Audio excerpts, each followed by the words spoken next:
ঐতিহ্যমণ্ডিত বালিলেচা দেৱালয়ত ভক্তৰ দান বৰঙণিৰে বৃহৎ উন্নয়ন। আপোনালোকৰ যি অৰিহণা আছে এই অৰিহণাৰ দ্বাৰা আপোনালোকৰ এই আমাৰ এই যে কালী দেৱালয়ৰ আমি উন্নয়নৰ কাম ইতিমধ্যে যথেষ্ট কৰিবলৈ আমি সক্ষম হৈছোঁ। ভক্তৰ দান বৰঙণিৰে তিনিমহলীয়া প্ৰসাধন ঘৰ তেওঁলোকে প্ৰত্যক্ষ কৰিছে আৰু প্ৰসাধন ঘৰৰ যি আমি তিনিমহলীয়া এটা বিল্ডিং বনাইছোঁ।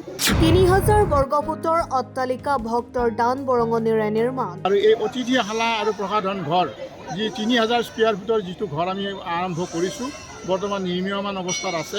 দান বৰঙণিৰে দেৱালয়ৰ চাফ চিকুণ, কৰ্মচাৰীৰ দৰমহাৰ লগতে আন্তঃগাঁথনিৰ উন্নয়ন।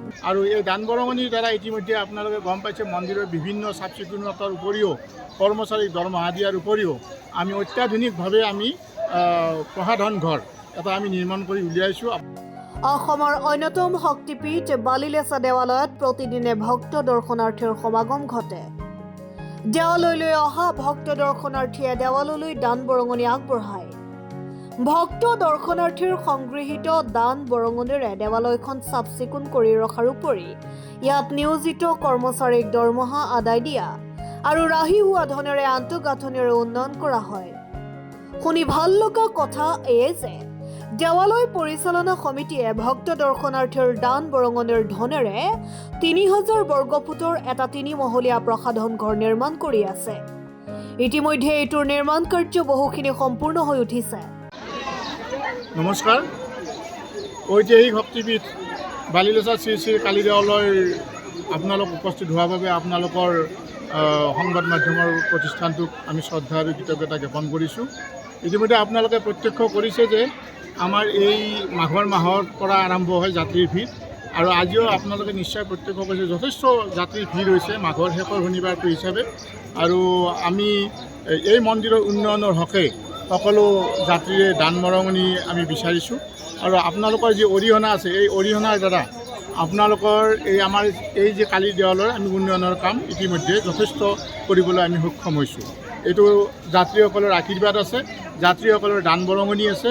আৰু এই দান বৰঙণিৰ দ্বাৰা ইতিমধ্যে আপোনালোকে গম পাইছে মন্দিৰৰ বিভিন্ন চাফ চিকুণতাৰ উপৰিও কৰ্মচাৰীক দৰমহা দিয়াৰ উপৰিও আমি অত্যাধুনিকভাৱে আমি প্ৰসাধন ঘৰ এটা আমি নিৰ্মাণ কৰি উলিয়াইছোঁ। আপোনালোকে প্ৰত্যক্ষ কৰিছে আৰু প্ৰসাধন ঘৰৰ যি আমি তিনিমহলীয়া এটা বিল্ডিং বনাইছোঁ তাত আমাৰ ওপৰত আমাৰ অতিথিশালা থাকিব। আৰু এই অতিথিশালা আৰু প্ৰসাধন ঘৰ যি ৩,০০০ স্কুৱেৰ ফুটৰ যিটো ঘৰ আমি আৰম্ভ কৰিছোঁ বৰ্তমান নিৰ্মীয়মান অৱস্থাত আছে। আৰু এই নিৰ্মীয়মান অৱস্থাৰ প্ৰতিটো তাৰ যি পইচা এই পইচাটো কমপ্লিট যাত্ৰীৰ দান বৰঙণিৰ দ্বাৰা সমাপন হৈছে। সেয়েহে সমূহ শ্ৰদ্ধাৰ ভক্তবৃন্দক আমাৰ এই মন্দিৰৰ উন্নয়নৰ হকে দান বৰঙণি আগবঢ়াবলৈ আৰু আমাৰ দিহা পৰামৰ্শ দিবলৈ আমি মন্দিৰ উন্নয়ন সমিতিৰ তৰফৰ পৰা আমি সশ্ৰদ্ধ প্ৰণাম জনালোঁ। News desk report, Assam time. ঘৰত আনন্দ আৰু সম্পৰ্কৰ চমক বজাই ৰাখিবলৈ জৰুৰী হৈছে সকলো আনন্দময় মুহূৰ্তত মৰমৰ উপহাৰ দিয়াটো। সেইবাবে মধুশ্ৰী জুৱেলাৰ্ছে আনিছে সকলো ৰঙীন ক্ষণৰ বাবে বিশেষ গহনা। হীৰাৰে হওক, সোণৰে হওক বা ৰূপৰে হওক, শ্ৰেষ্ঠ ডিজাইনছ আৰু হলমাৰ্কযুক্ত গহনাই ৰাখে সম্পৰ্কক নিখুঁত। তেনেহ'লে আজিয়ে আনক আনন্দ মধুশ্ৰী জুৱেলাৰ্ছৰ সৈতে।